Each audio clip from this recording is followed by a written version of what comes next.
আমি হজে যাওয়ার পরে দেখেছিলাম এই যে কাবা শরীফ চত্বর দেওয়ার সময় চত্বর দিয়ে দিয়ে ওই হজের আসওয়াদে আমি আর যেতে পারছি না, কারণ আমার যে শরীর এমনি শরীর চলে না।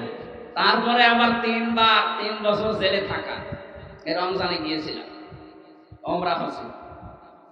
চিন্তা করলাম ওখানে যাওয়া যায় কি করে। এর আগে 16 সালে একবার আমি পেরেছিলাম, দেখলাম যে ষাঁড়ের মতো মহিলা আসতেছে, ওই যে আফ্রিকা, এইরকম উঁচা লম্বা, সেই রকম মোটা, আর ওই রে কালো। ওনারা আমি কাছে যে ভাষা তো বোঝে না, আমি বললাম ওই যে ওই জায়গায় আমি যেতে চাই। আমারে বলছে যে এই জায়গায় চেপে ধর।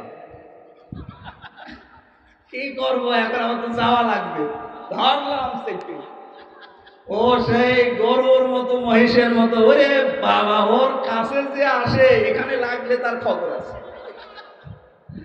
আমি ধরে রাখলাম, আমাকে টানতে টানতে নিয়ে ওই জায়গায় বলে যে আমি জমা দিতে পেরেছিলাম। আমি যদি একা যাওয়ার চেষ্টা করতাম আমার বাবার দ্বারাও সম্ভব না, এত ভিড় ওখানে।